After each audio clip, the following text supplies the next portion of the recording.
Bonsoir à tous et c'est bienvenue pour cette nouvelle review qui va être consacrée à la suite et la fin de la saga John Wick, une saga d'action que j'apprécie énormément.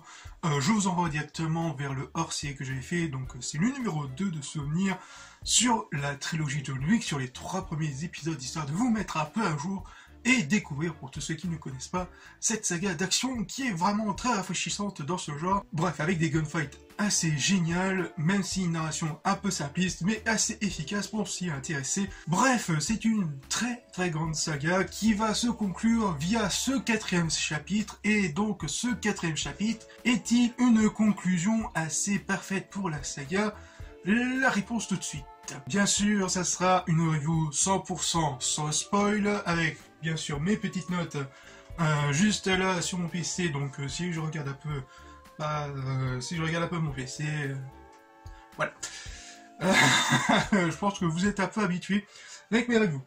Donc, on retrouve pour ce 4e volet, avec toutes les conséquences qu'il y a eu des 3 premiers films, on retrouve encore notre ami John Wick de plus en plus dans la sauce, avec encore 2 fois plus d'ennemis, notamment avec des anciens amis assassins qui croisent de temps en temps, notamment avec le personnage de Donnie Yen, plus un nouveau antagoniste qui fait partie de la fameuse table des assassins, qui veut encore plus sa peau, un certain Marquis de France. Et donc, on sent vraiment le bout de souffle de ce pauvre John Wick qui décide tout simplement de revenir aux sources, d'assumer tout ce qu'il avait fait, et histoire de se racheter envers la table via un duel envers l'antagoniste, donc à savoir le Marquis de France. Donc, 4e volet, 2 fois plus d'action, 2 fois plus de narration et de contexte, qui va amener un peu plus d'enjeu pour le personnage de John Wick, mais aussi toutes les conséquences qu'il va entraîner par la suite, comme on avait vu avec les 3 premiers épisodes. Et je dois dire que je trouve que c'est le plus lent. Enfin, en termes de rythme, je trouve que c'est vraiment le plus lent, contrairement aux autres où c'est vraiment à fond. Il y avait des petits moments de calme, chose qui reprend un peu assez répétitif durant la saga, mais qui réussit tout de même à surprendre avec de bonnes mises en scène, des coupures, etc. Je trouve que le 4e s'en sort plutôt bien là-dessus, où il redonne encore une nouvelle montagne russe en termes de construction de narration, et en termes d'action, donc narration, action, sinon action, narration, enfin, vous voyez le genre. Donc ouais, je trouve que le rythme était un peu lent, avec quelques petites longueurs, que ce soit au niveau de la narration et d'action, mais je trouve que en regardant, enfin en y repensant plutôt, et en essayant d'analyser le truc, on voit vraiment à John Wick vraiment à bout de souffle, quoi. On le sent un peu plus énergétique au début, quand il y a une action qui commence, on sent vraiment qu'il... Voilà, il est en pleine forme, il a envie, voilà. Puis petit à petit, on sent vraiment le bout de souffle du personnage, où il commence de plus en plus à galérer à tuer ses ennemis, qui sont de plus en plus balèzes, quoi, qui sont encore de plus en plus. Voilà, on sent vraiment le petit bout de souffle de John Wick qui commence vraiment à se fatiguer, même si on sent vraiment aussi qu'il donne vraiment tout ce qu'il a, où il utilise beaucoup plus d'éléments du décor pour parvenir à ses fins, quoi. Donc notamment la scène à Berlin, où vraiment il utilise vraiment les escaliers, mais ça j'en dis pas plus.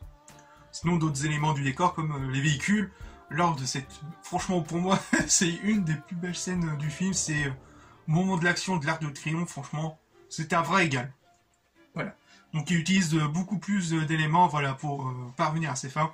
Et vraiment, on sent vraiment, je peux comprendre l'idée où vraiment on donne au personnage qui est totalement fatigué, et on se demande comment ça va se finir, quoi, et de créer de nouveaux enjeux, de nouveaux enjeux.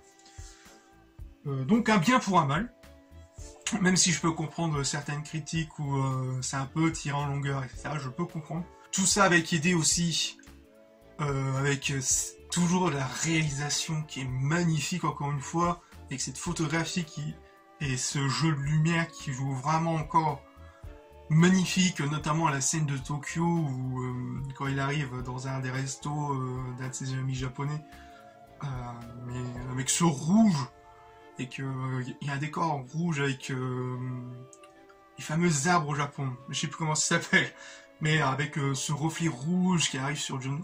Il y a des images mais magnifiques. Je trouve qu'on devient de plus en plus éclairant envers le personnage qui se montre beaucoup plus en valeur. Contrairement un peu dans les anciens opus où vraiment c'était l'homme de l'ombre, le Baba Yaga. Là c'est vraiment on met en lumière, où il est vraiment totalement dévoilé et je trouve que ça fonctionne vraiment plutôt bien. Ça donne vraiment de très très belles scènes, enfin de très beaux jeux de lumière, etc. Et tout ça rythmé avec la musique qui est vraiment excellente, qui encore une fois une BO très très bonne. Même si par moments quand il réutilise certains thèmes, parfois c'est un peu de mal, c'est un peu synchro au bout d'un. Parfois il y avait le thème du 1, non du 2. Il y avait quelques thèmes du 2 qui sont revenus pour un peu format un peu remixé. Parfois c'est un peu du mal à lancer au rythme, mais au fur et à mesure ça fonctionne plutôt bien. Il y avait une scène notamment avec en vue après. Qu'est-ce que je voulais dire? Oui, après, il y a aussi cet effet comment on appelle ça, de jeux vidéo qui ressort de temps en temps, qui vient de plus en plus, enfin, qui est beaucoup plus marquant dans ce dernier volet que dans l'autre, notamment dans le quatrième opus où il y a un plan vraiment en vue de dessus, où vraiment ça fait un peu penser à Hotline Miami. Franchement la scène en un seul plan séquence, c'est génial. J'ai envie bien d'avoir la manette et de jouer à un jeu de John Wick. Franchement, faites un jeu de John Wick. Faites un jeu de John Wick, j'en suis sûr que... Oh là là, en termes de gameplay, ça a l'air... ça aurait été génial. Enfin, c'est assez... Hein, ça aurait été génial. Après, il y a aussi cet effet un peu Street Fighter, avec les personnes en décor, etc. Avec les personnes en fond, avec les PNJ en fond, et puis les éléments de décor, avec tout ça. Il y a un peu plus cet effet-là. C'est vrai que... Excusez-moi. C'est vrai qu'il y avait aussi cet effet dans la saga où parfois t'as les gens qui réagissent 2 secondes après. Ah merde, c'est vrai, il y a le mec, est-ce qu'on se barre ou on reste pour regarder où il y a aussi ça un peu. Mais il y a aussi des plans un peu plus vertigineux pour donner ces sensations de grandeur. Notamment, il y a un plan sur la Tour Eiffel qui est avec la place de la Tour Eiffel qui est gigantesque, ou d'autres éléments de décor comme à Rome ou à Berlin, où vraiment ça donne vraiment cette sensation de grandeur et d'être tout petit face à ce qui va se passer. Ouais, non, ça fonctionne plutôt bien sur d'accord pour les décors, et ça donne vraiment cette sensation que voilà, parmi ce grand monde, John Wick est tout petit, mais qui arrive tout de même à donner de lourdes conséquences. Et puis pour ces 3 heures de film, oui, le film dure à peu près 3 heures, sans abrège, hein.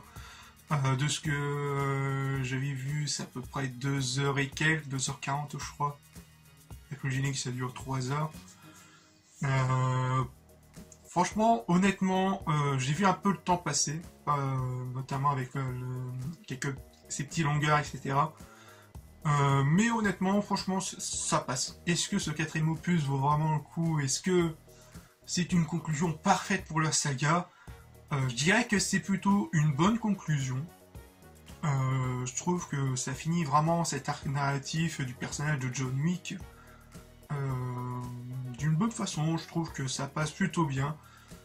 On sent vraiment toute la lourdeur qu'il a pu supporter, voilà, le bout de souffle. Voilà, je pense que c'est une très bonne fin pour le personnage, mais aussi pour les autres arcs narratifs, même si ça laisse tout de même quelques portes ouvertes de futurs spin-offs, dont un qui a été officialisé par comment elle s'appelle déjà, Ballerina, qui va se concentrer sur le personnage interprété par la charmante Ana de Armas, qui je trouve qu'elle va de plus en plus dans le côté action, et je trouve que ça lui va très très bien. Elle crève totalement l'écran, cette actrice, elle est incroyable. Mais ouais, franchement, j'ai hâte de découvrir comment ça va se passer sur cet univers. Je pense qu'ils vont encore développer un peu plus l'univers de John Wick autour des assassins, avec ce projet-là, mais aussi il y a d'autres projets de rumeurs Je pense que je l'avais dit dans ma hors-série, où il y avait une série ou un film qui vont se baser sur le Continental, sur les origines du Continental, le fameux hôtel dans John Wick. Ensuite, il y a une rumeur comme quoi il y aura un film avec la nana du troisième film, avec les 2 chiens. Et un autre, il y avait une autre rumeur aussi, c'était quoi? Ouais non, c'est tout. Non. Ouais non, je regarde mes notes. Non, c'était la dernière rumeur. Donc, pour l'instant, ce qui est plus officiel, c'est le film avec un Indien Hamas, qui va se concentrer un peu plus sur la famille de John Wick, enfin la pseudo-famille qu'il a accueillie, etc. La famille assassin. Donc j'ai hâte de découvrir comment ça va se passer. On voit même une autre petite séquence à la fin qui laisse aussi ouvert, parce qu'il y a une scène secondaire, enfin il y a une scène de fin, vraiment à toute fin, à la fin du générique, il y a une autre scène un peu mystérieuse avec un des antagonistes du 4e opus. Est-ce que ça laisse ouvert vers un autre spin-off concentré là-dessus? Je ne pense pas. Je pense que ça finit une autre petite arc narrative qui a eu lieu durant la tri. Je sais pas, on va voir qu'est-ce que ça va donner.